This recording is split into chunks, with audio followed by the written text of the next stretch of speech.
Makaigsunan, matag karon ug unya makadawat kami og inyong mga pangutana. Happy Whispers meeting ibog na kalibot. Atong tulumanon oras sa atong Padaran ko silang isyu na walay kalabutan sa krus. Magdesidir na ganita nga mo serbisyo sa atong Ginoo. Ang yawa, pangita o pamagi, mo-offer na mura-mura po o iya sa Diyos. Ang inahan kaya ariglaran ang napulog na mga anak. Pinako kalimutan yun sa Ginoo. Nga kanang mga kalisod iyang isukli.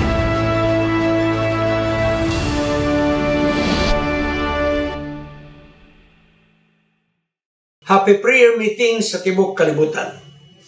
Ang atong SNS Media Ministry, Cagayan City, makikauban kaninyo ng pipila ka mga gutlo alang sa atong tulumanon oras sa atong leksyon.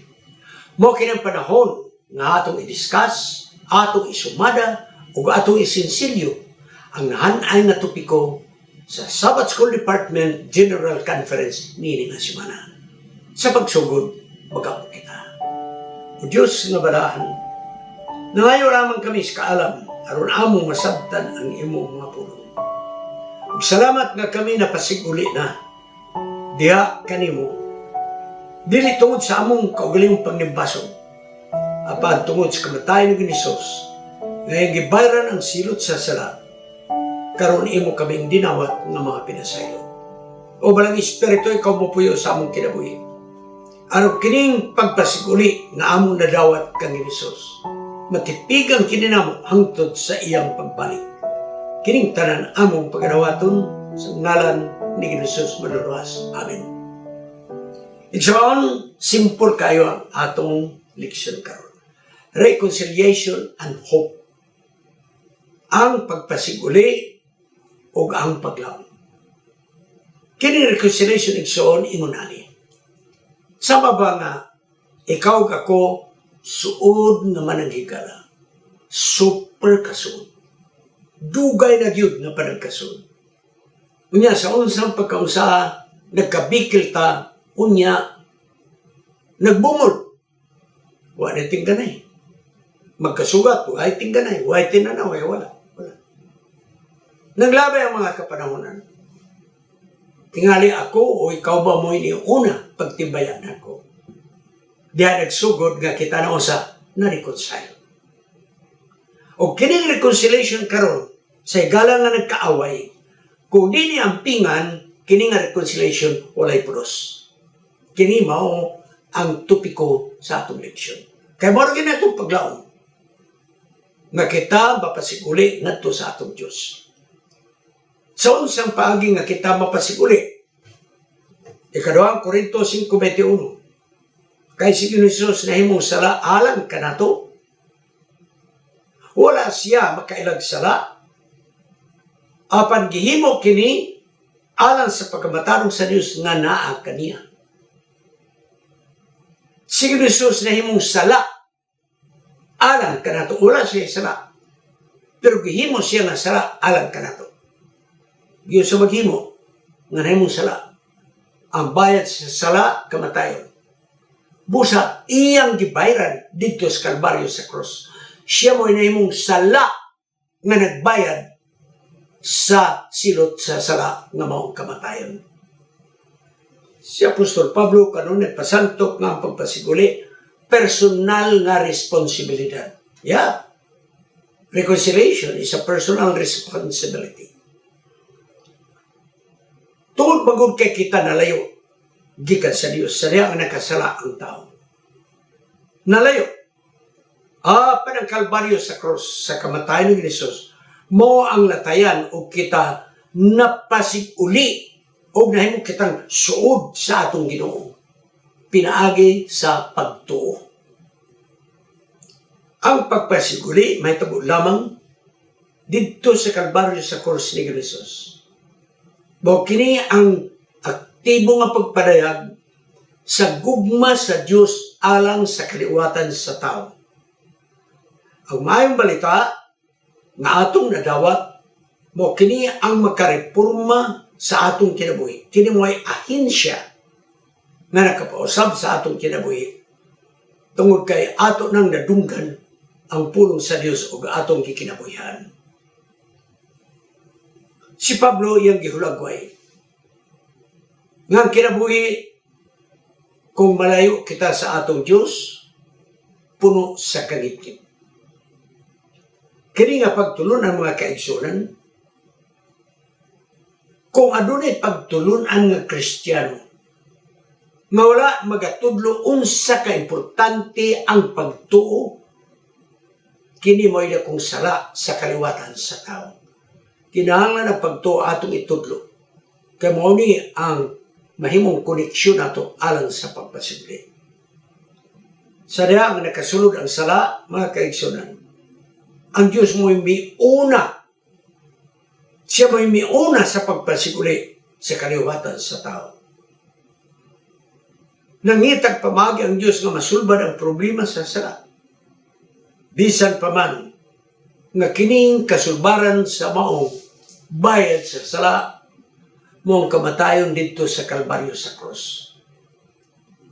Dito igsoon sa naman sa Eden, gipakita sa Dios nga siya mo'y miuna pagpasiguli sa tao. Adan og iba asa kamo. Grabe na so kana nga tawag is a call of reconciliation. Asa na mo, doon mo na ako. Wala ako magdumot kaninyo.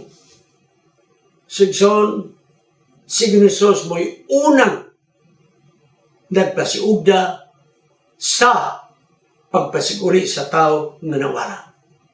O gidugang kini dito sa dinhi sa bagong tugon sa Lucas 15. Ang karnero nga nawala, gipangitaas tag iya, kanang karnero nga nawala, ikaw ug ako, nakaplagan kita ni Ginisos. Sa karong mga kaigsunan, may mga tao nga ilang gihimong komplikado ang maayong balita. Simple ra gyud ta kalawasan sa tao, buto kas Ginoo, makabuto ng kagkalawasan. Pero sa karon dili. Kinahanglan kastiguhon una ka. Kinahanglan na kay silot. Na kay finance. Kinahanglan magluhod ka. Gikas kasada pa imong ngadto sa simbahan. Kinahanglan natusul ka sa Semana Santa. Ginisod-lisod sa tao ang kalawasan nga unta. Simple ramang yun. Mutuo ta ni Ginisos. O sa rin ang mituo ta, mupatuo na punta sa iyong kasubuan. Ang mayang balita, ano na tulog ka mga ang. One, wala kita mahimo sa atong kaugalingon.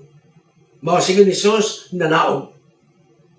O dito na matay alang sa atong sala. Sumala sa Roma 5:6-8. First step na. Alang sa atong kaluwasan. Nanaog siya o gilansang sa krus na bayaran ang sala. Ikadua, atong dawaton ang kamatayon ni Ginisos Kalbaryo sa krus, pinaagis pagtuo. Maghilulsol kita, magpabotismo, o gunya kita mamatarong, o gawas na sa kondinasyon sa sala. Roma 5:9-11, Roma 6:6-7. Ikatulo, nga atong kinabuhi, karon resulta sa atong pakigdugtong ngadto ni Jesucristo. Ug sa diha nga kita makigdugtong, mo-unite kita, makikiusa kita ni Ginisos, atong ma-experiensyahan na atong kinabuhi na usab pinaagis gahom ni Ginisos ug nga makabatong kita sa kinabuhi nga linungas. Kining tutulo ka mga ang nga una, i-recognize na ito, what ay mahimo. Wala. Siguro Jesus nagyon. No? Nga ikaduha, atong dawaton ang kamatayan ni Jesus, pinahagis pa ito. Ikatulo, magpabilin tang matindran sa pag-alagad. Kining tutuloy so dili ni step 1, step 2, step 3. Usahay simultaneous igsoon di ada 1 to 3 may tabon as kinabuhi sa tao. Depende sa maturity sa iyang nasabtan. Busa igsoon matag-adlaw. Atong igarinyo ang atong relasyon ngadto sa atong Ginoo. Kay kini igsoon mo'y pundasyon.